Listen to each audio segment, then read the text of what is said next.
Hay cosas que solo puedes ver cuando se van.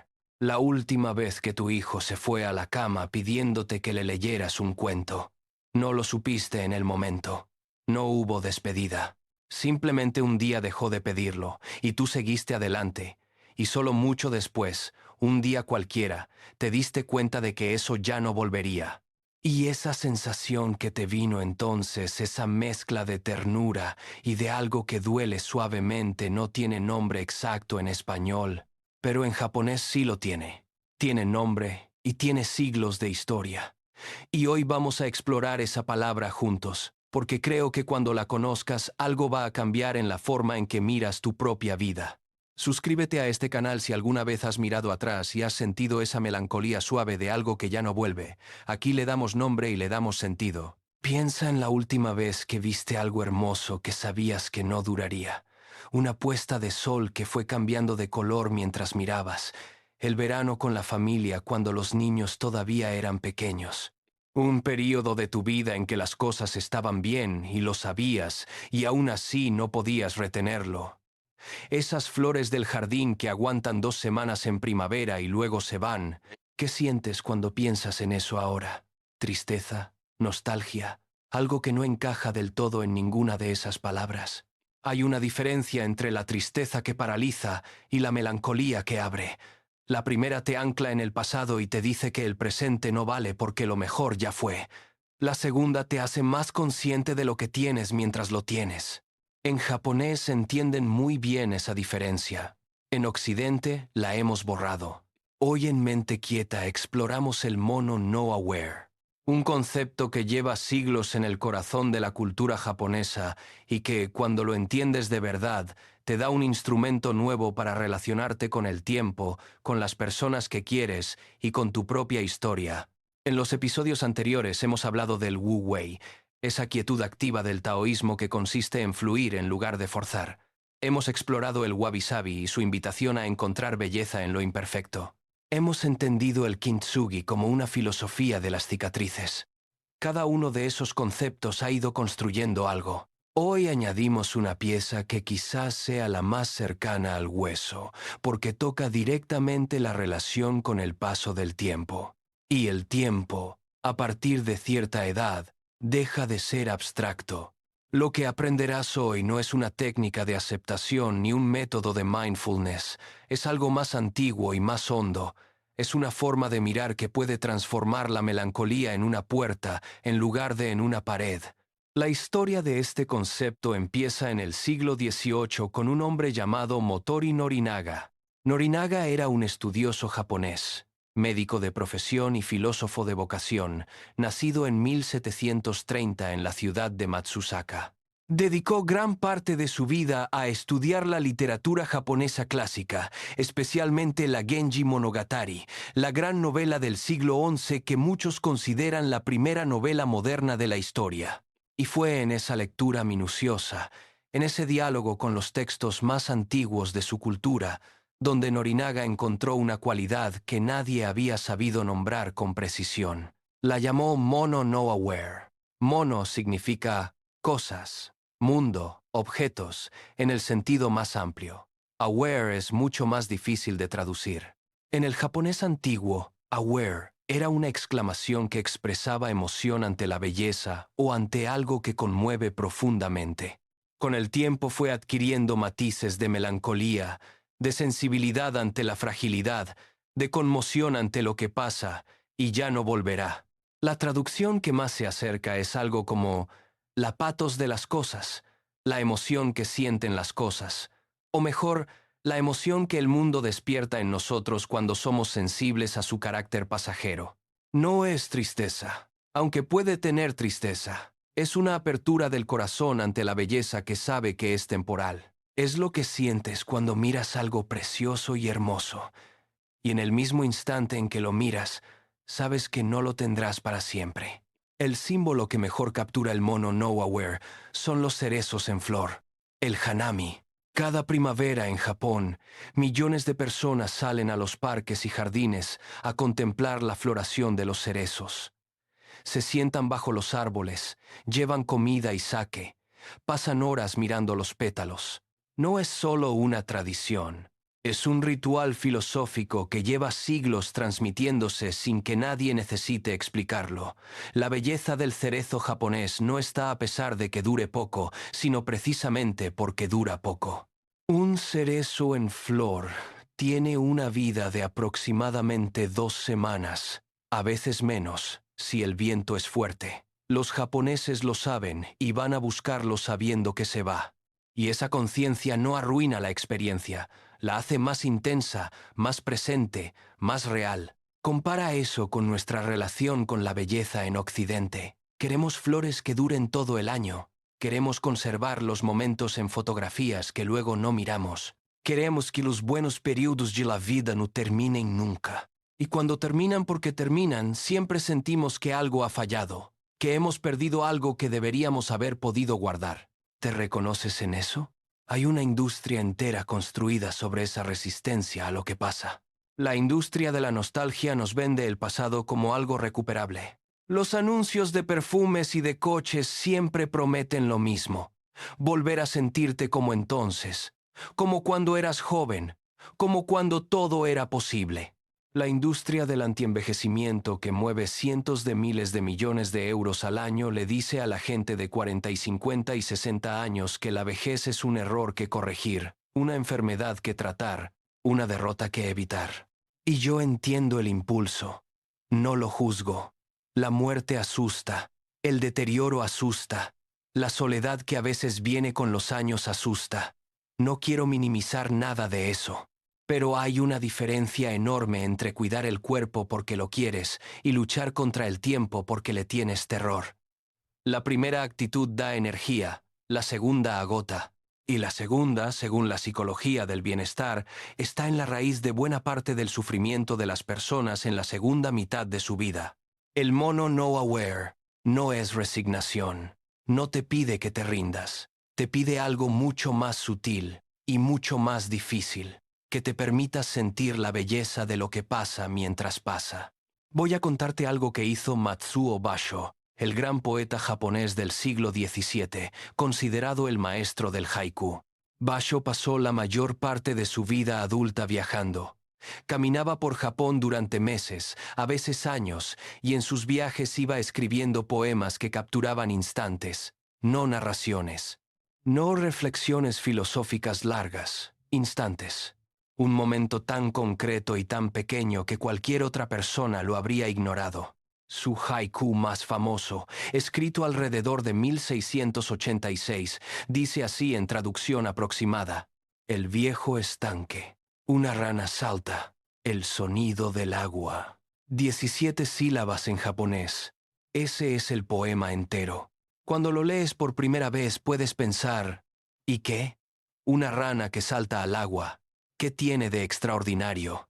Pero ese poema lleva 300 años en la memoria de la humanidad porque captura algo que las palabras largas no pueden capturar. Captura el contraste entre la quietud del estanque y el instante breve del salto.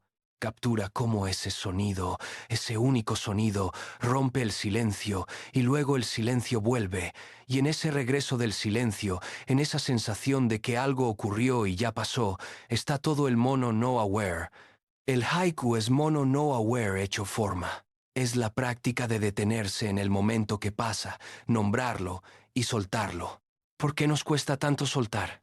Esta es quizás la pregunta central de la segunda mitad de la vida. No de los 20 años, cuando todo parece estar por llegar. No de los 30, cuando estás en plena construcción. Sino de los 45, de los 50, de los 60. Cuando empiezas a acumular pérdidas pequeñas y a veces no tan pequeñas y el mundo te pide que sigas adelante como si nada. La psicología occidental tiene una respuesta para esto que se llama resiliencia. Rebota, supera, avanza. La palabra viene del latín resilire, que significa saltar hacia atrás, volver a la forma original. Y hay algo valioso en esa idea. Pero también hay algo que falta. Porque Occidente nos pide que rebotemos rápido, que superemos el duelo en el tiempo que la empresa da de baja, que sigamos productivos, que no nos quedemos en el dolor. Y en ese apresuramiento existe el riesgo de no haber vivido realmente lo que hubo que vivir.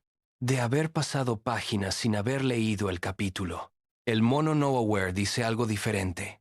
No te pide que lo superes rápido, te invita a sentirlo con plenitud, a darte permiso para que la melancolía esté ahí, no como un obstáculo, sino como una señal de que algo te importó de verdad. Lo que duele cuando pasa es porque valió. Pienso en los padres que dejan a sus hijos en la universidad por primera vez. Hay una escena que se repite en septiembre en las ciudades universitarias de todo el mundo. El coche con las maletas, el abrazo en la puerta del piso nuevo, la vuelta a casa solos. Y ese silencio en el trayecto que a muchas parejas les resulta extrañamente difícil de llenar. Occidente tiene un nombre para eso: síndrome del nido vacío. Lo medicalizamos, lo tratamos como un problema. Hay libros de autoayuda que te enseñan a superarlo en 12 pasos. En Japón, esa misma escena se leería a través del mono No Aware. Lo que sientes en ese coche no es una disfunción, es la respuesta natural y humana al paso del tiempo.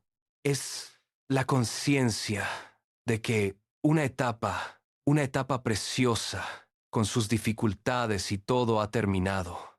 Y el hecho de que duela significa que fue real, que fue tuya, que la viviste. No tienes que apresurarte en superar ese dolor. Tienes que dejarlo estar, sentirlo, reconocerlo como lo que es, la marca de algo que valió la pena tener aunque no pudiera durar para siempre.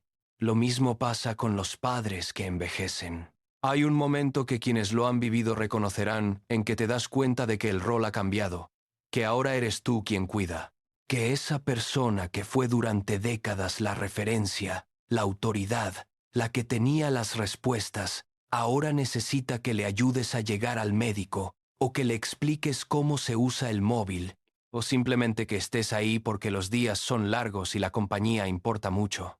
Ese tránsito es uno de los más complejos de la vida adulta, y en Occidente lo abordamos con una mezcla de culpa, de negación y de urgencia práctica que a menudo no deja espacio para lo que hay debajo: el amor, la gratitud, la conciencia de que el tiempo es finito y precioso. El mono No Aware no te resuelve la logística, no te dice cómo organizar los cuidados ni cómo hablar con los hermanos, pero te ofrece una manera de habitar esa situación con más presencia y menos armadura. Te permite sentir que es hermoso, aunque duela, poder cuidar a quien te cuidó, que hay algo profundo y verdadero en ese intercambio, que no es una carga que soportar, sino un periodo de la vida difícil, sí, pero también lleno de una textura que no tiene otro momento. ¿Cuándo fue la última vez que estuviste presente de verdad en una conversación con alguien mayor que tú? No gestionando, no resolviendo, solo presente. Si lo que estamos explorando te toca en un lugar que no esperabas, suscríbete. Cada semana una idea que cambia cómo te relacionas con el tiempo y con las personas que quieres. Hay otro lugar donde el mono No Aware transforma la experiencia, el trabajo que dejamos o que cambia. Para muchas personas de 55 o 60 años, la jubilación o el cambio de trabajo no es una liberación directa, es también una pérdida de identidad, de estructura, de sentido. Durante décadas, el trabajo ha sido el eje. Y cuando ese eje desaparece o se transforma radicalmente, puede haber un vacío que la idea de disfrutar el descanso no llena del todo.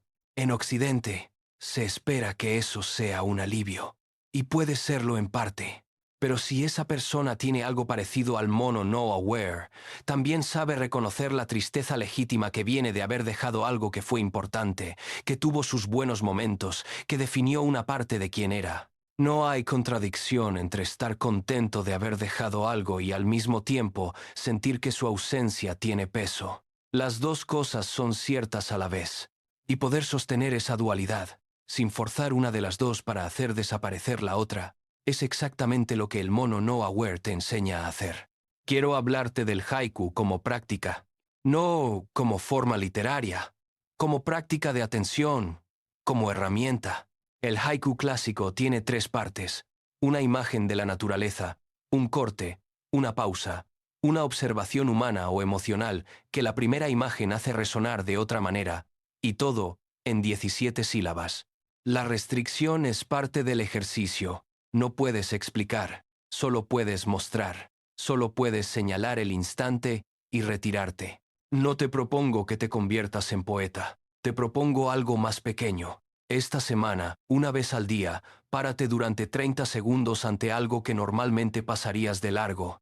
El árbol de tu calle que está cambiando de color, la cara de tu pareja mientras lee, la luz de final de tarde en la cocina, el ruido de la ciudad que se calla un momento los domingos. No tienes que escribirlo, solo míralo como si fuera la primera vez que lo ves, y como si fuera la última.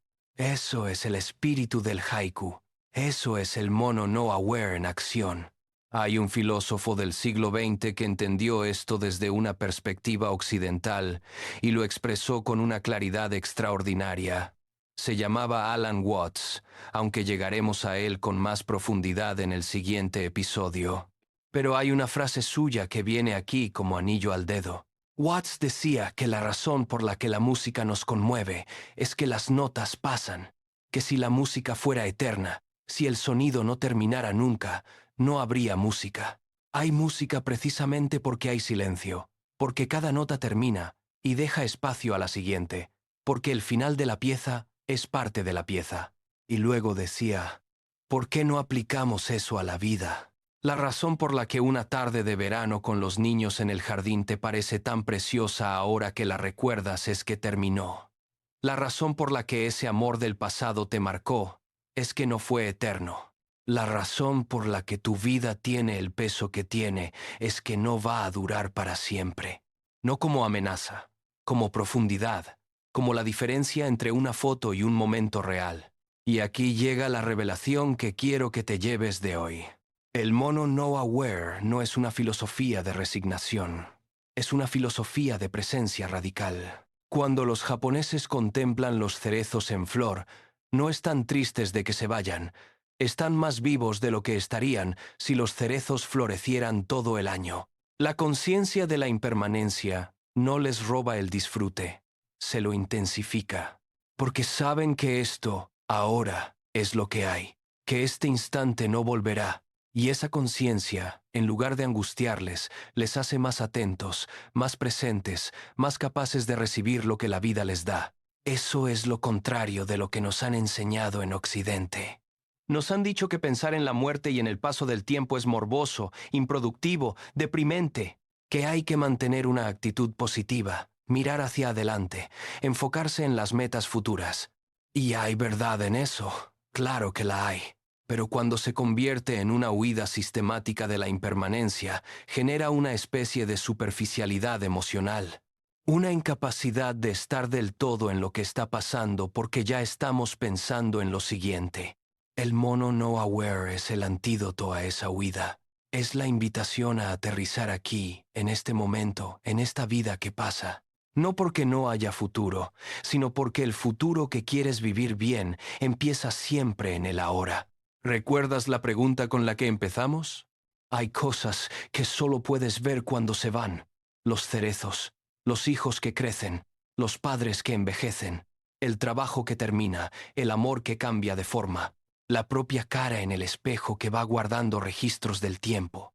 El mono no aware no te pide que no te importe, te pide que te importe tanto que lo mires de frente, que no apartes la vista, que te dejes afectar. Porque solo lo que nos afecta de verdad nos hace estar aquí de verdad.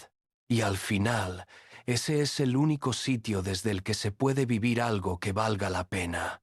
El momento en que aceptas que las flores caen, es el momento en que puedes ver cómo caen, y cómo caen es hermoso, aunque duela un poco, quizás especialmente si duele un poco. Antes de que te vayas, quiero dejarte con un ejercicio para esta semana. No es complicado, necesitas solo unos minutos.